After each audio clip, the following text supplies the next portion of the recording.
Ninakusalimu kwa jina lipitalo majina yote. Hili sio jina la mtu awaye yote, bali ni jina la Bwana wetu Yesu Kristo. Karibu katika mfululizo wa masomo ya kesha la asubuhi kwa mwaka 2026. Leo ni Januari 14. Mwaka huu tunajifunza katika kitabu kinachosema Baba yetu anajali. Na kwa mwezi huu mada yetu kuu yasema wana na binti za Mungu. Tuombe. Mtakatifu, mtakatifu Baba yetu uliye mbinguni, asante kwa ajili ya asubuhi ya leo. Asante kwa sababu ya upendo, asante kwa sababu ya rehema, asante kwa sababu ya namna ambavyo umeendelea kutembea na kila mmoja wetu. Tusamehe dhambi zetu. Wewe ni Baba yetu unayejali. Endelea kutembea pamoja nasi kila wakati. Wagonjwa waponye, na watu wenye dua zao mbalimbali ukawasikie na ukajibu sawa sawa na mapenzi yako. Tusaidie tupate uhusiano binafsi sisi nawe. Kila mmoja wetu ahusiane na wewe binafsi. Tufundishe somo hili la leo na tukalielewe katika jina la Yesu. Amina. Mada ya leo inasema tulipokea katika utimilifu wa Mungu. Yohana Mtakatifu sura ile ya kwanza ya 16 inasema, kwa kuwa katika utimilifu wake sisi sote tulipokea, na neema juu ya neema. Yesu alitafuta kuuokoa ulimwengu, sio kwa kuufuatisha, bali kwa kuufunulia ulimwengu nguvu ibadilishayo ya neema ya Mungu, ili kuifinyanga na kuiumba tabia ya mwanadamu kuwa kama tabia ya Kristo Yesu. Shetani amemwasilisha Mungu kama mbinafsi na mkandamizaji, anayetaka yote na kutotoa chochote, kama atakaye kuabudiwa na viumbe vyake kwa ajili ya utukufu wake mwenyewe, bila kufanya juhudi zozote kwa ajili ya wema wao. Lakini karama ya Kristo hufunua moyo wa Baba.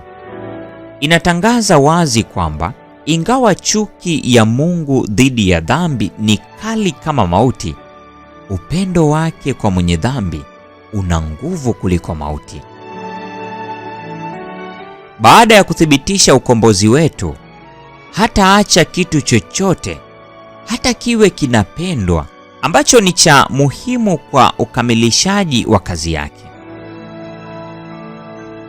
Hakuna ukweli muhimu kwa wokovu wetu ambao umezuiliwa.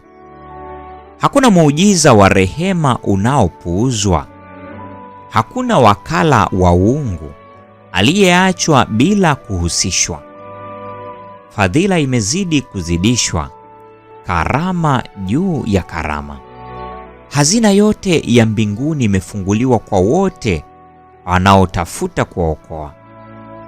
Akiwa amekusanya utajiri wa ulimwengu na kuweka wazi rasilimali za nguvu isiyo na kikomo, huvikabidhi vyote mikononi mwa Kristo na kusema, hivi vyote ni kwa ajili ya mwanadamu. Tumia karama hizi ili kumshawishi mwanadamu kuwa hakuna upendo ulio mkuu kuliko wa kwangu duniani au mbinguni.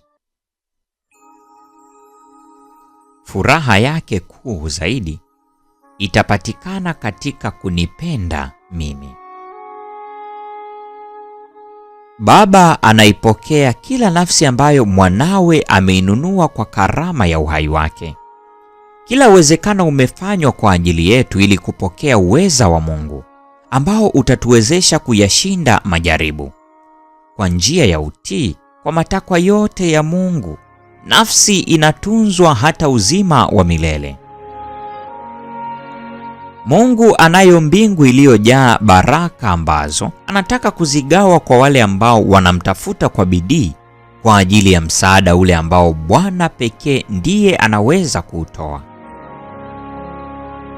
Hii ni Januari 14. Mada ikisema tulipokea katika utimilifu wa Mungu. Na kwa nukta hiyo, mpendwa mfuatiliaji wa mfululizo wa masomo haya ya kesha la asubuhi, ndiyo tunakuwa tumefikia tamati ya tafakari ya somo hili siku ya leo. Neema ya Bwana wetu Yesu Kristo, pendo la Mungu na ushirika wa Roho Mtakatifu dumu kuwa pamoja nasi sasa na hata milele. Amina. Mchana hauishi, mji mzuri, mji hautapita, na hapana giza. Machozi yatafutwa, kifo hapa na pale, hawahesabu siku na hapana giza.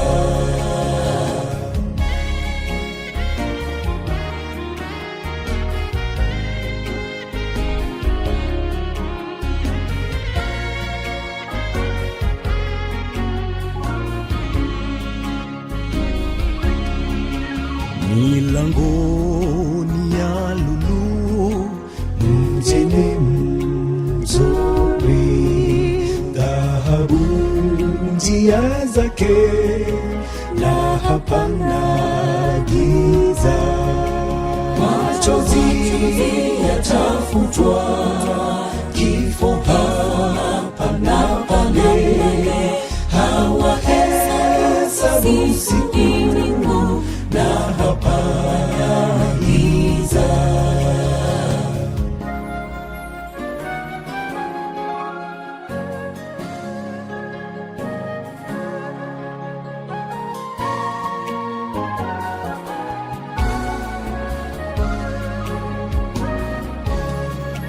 Milango haifungwi, mjini mzuri, mtoni wa uzima, na hapana giza. Machozi yatafutwa, kifo hapa na pale, hawahesabu siku na hapana giza.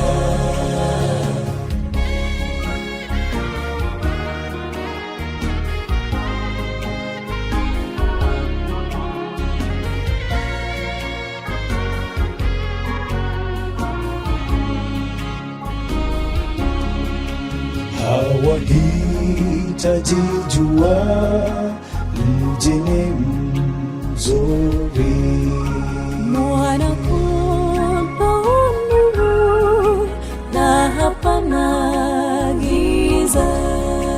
Machozi yatafutwa, kifo hapa na pale, hawahesabu siku na hapana giza.